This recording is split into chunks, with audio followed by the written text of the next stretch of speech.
Hello, good day everyone. Again, this is Gabriel Gamana. So in this video, we will tackle the second topic of the bracketing method under chapter 1, the so-called false position method. So let's start.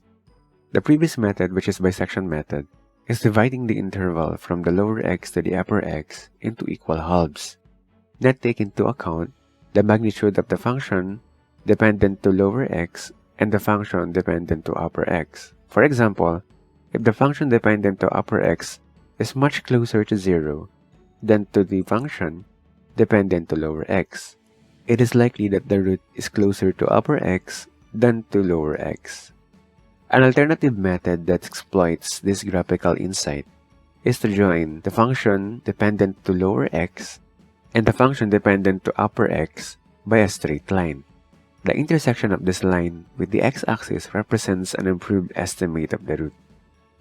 The fact that the replacement of the curve by a straight line gives a false position of the root is the origin of the name false position method, or in Latin, regula falsi. It is also called linear interpolation.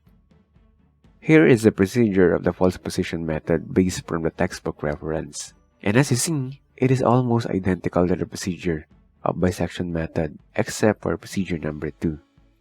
Well, for deeper understanding of the principle, say that we have a graph with the chosen lower and upper limits, and we will connect the curve with a straight line. To determine the value of x of n, we will take the ratio and proportion of this smaller triangle to the larger triangle, and upon simplifying this equation, the defined value of x can be given by this equation, which is the exact equation in procedure number 2. Following these procedures, we have to assure that when we substitute our initial guesses to the function, the multiples of this interval should be negative in sign. Once we satisfied procedure number 1, we will determine the defined value of x using the ratio and proportion as described earlier. Then, we will implement procedure number 3 to choose which of the limits will be replaced by the defined value, considering the multiples of the function is negative. And we will continue this procedure until the bracket's width will become negligible. So, to deeply understand the principle, let's solve the problem we use in the bisection method so we can compare the performance of both methods. Find the roots of the equation where f of x is equal to 0 with a stopping criterion of 0.001, where f of x is equal to the function 3x plus sin x minus e raised to x. Well, we knew from the previous video that the limits negative 0.5 and 1.0 can give us one of the two roots, so I copied the text from the previous video to save time. As I mentioned earlier, this limit satisfies procedure number 1 by having different numerical signs, so we will now proceed to procedure number 2 by determining the defined value of the limits given by the formula in line with procedure number 2 of the false position method. So x of n is equals to negative 0.5 multiplied by 1.123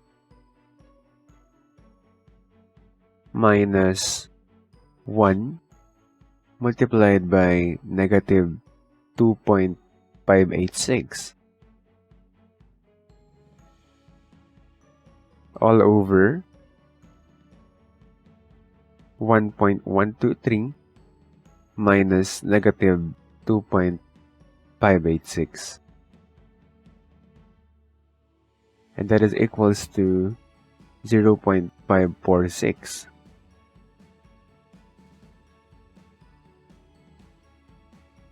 Then, we will substitute the value to the function in preparation for procedure number 2. So, f of 0.546 is equals to 3 multiplied by 0.546 plus sine of 0.546 minus e raised to 0.546, and that is equivalent to 0.430.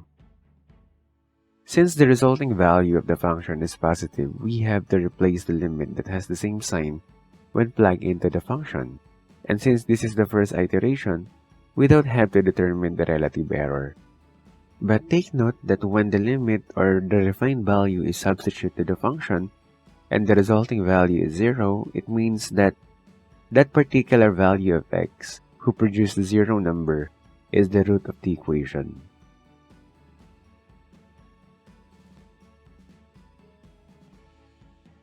So for second iteration, the lower limit will remain negative 0.5, while instead of 1.0, the upper limit will become 0.546. We will immediately implement procedure number 2 to determine the refined value of the limit. So x sub n is equals to negative 0.5 multiplied by 0.430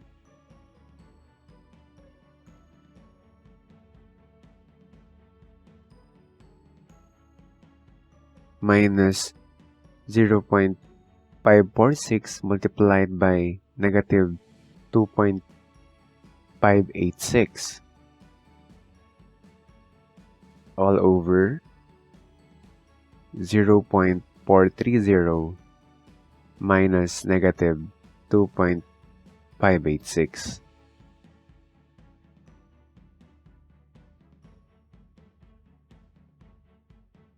And that is equals to 0.397. Then we will substitute the value to the function in preparation for procedure number 3. So f of 0.397 is equals to 3 multiplied by 0.397 plus sine of 0.397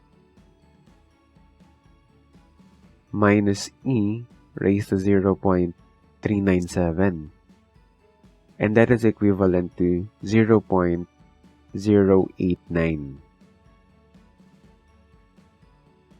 Since the resulting value is positive, we have to replace the limit that has the same sign when plugged into the function.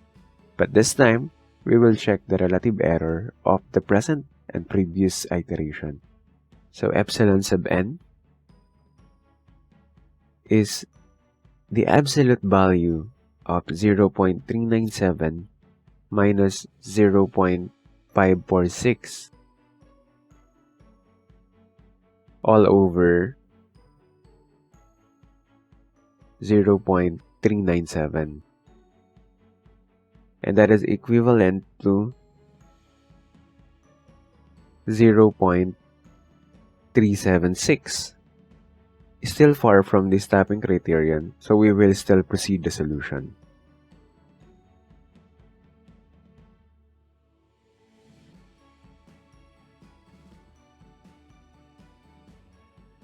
For the third iteration, the lower limit will remain negative 0.5, while instead of 0.546, the upper limit will become 0.397.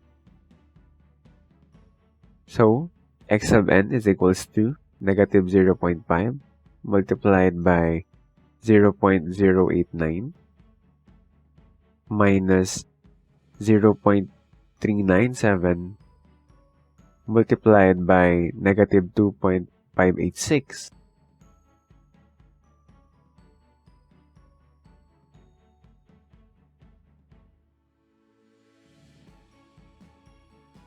all over 0.089 minus negative 2.586, and that is equivalent to 0.367. Then, we will substitute this value to the function in preparation for procedure number 3. So, f of 0.367 is equals to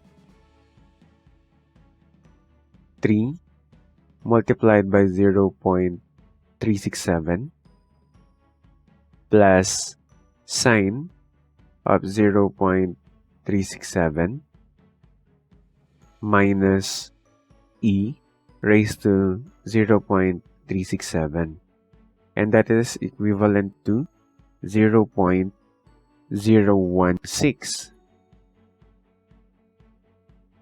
Since the resulting value is positive, again we have to replace the limit that has the same sign when plugged to the equation.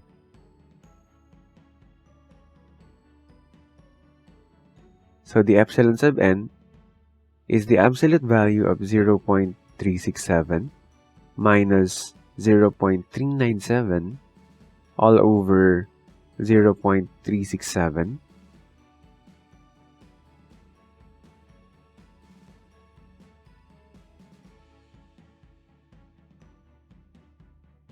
and that is equivalent to 0.081. Quite near from the stopping criterion, but still we will proceed the solution.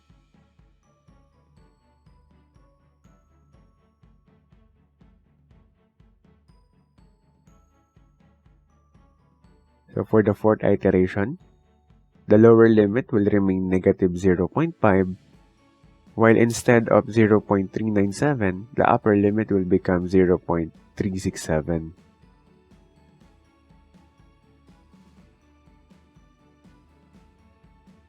Well, again, I suppose that you now understand how to determine the roots of an equation using false position method. So, let me now show you my MS Excel computation that presents the convergence of the solution. As you see, it took 6 iterations to satisfy the stopping criterion. And as you also notice, the value of the root is equals to 0.36. Well, if you remember, it took 13 iterations for the bisection method to satisfy the stopping criterion. So do you think that's enough evidence to say that the false position method is better than bisection method? Well, the answer is no, since false position method has its own disadvantage. Although the false position method would seem to always be the bracketing method of preference, there are cases where it performs poorly, as shown in the figure. When one side of the curve is too steep as compared to the other side, that's where the false position method performs poorly. Since the intersection of the line connecting the limits is always far from the real value of the roots, it will take more iterations to converge. But the point is, it will still converge. In conclusion, both bisection and false position method has their own advantage and disadvantages. So, that concludes the discussion of manual computation using false position method. Again, this last part of the video is the computerized computation using false position method. And as I mentioned earlier, the difference between bisection method and false position method is just procedure number 2. So it means that I can use the previous code for the bisection method and slightly modify for the false position method. And allow me to introduce some features of VBA to enhance our coding. So open your MS Excel, then go to Developer tab and click Visual Basic. This is our previous code. Let's rename the module 1 as bisection method. Then, insert another module for our new method and rename it as false position method.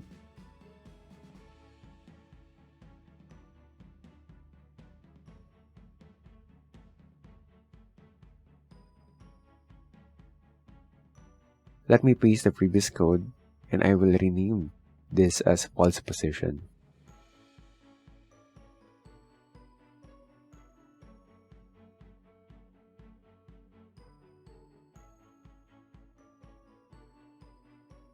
But before I edit any line within this code, let me first use the function procedure, which will be enclosed by function and end function, where the text f is the function name.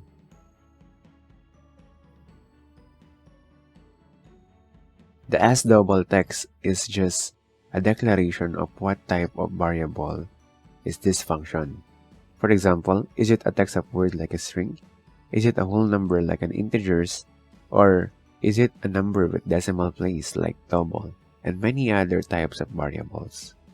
The purpose of this function is instead of writing the equation inside the sub procedure, I can just call the equation using the function that makes the program universal, or in other words, applicable to any equation, by just updating the function procedure. So instead of this long expression, I will replace this with f that is dependent to the lower value of x, and the other expression with f that is dependent to the upper value of x. I will apply these changes to the other expression inside the sub-procedure, especially in procedure number 1 and 3, since we are not going to change them.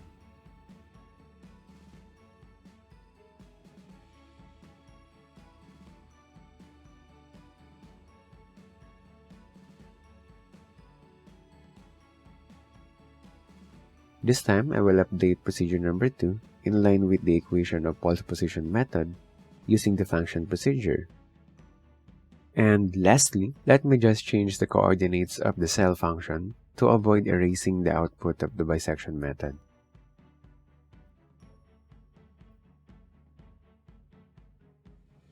So if I run the code by pressing F5, it has an output of 6 iterations to extract the root with a value of 0.36 with a relative error of 0.00041.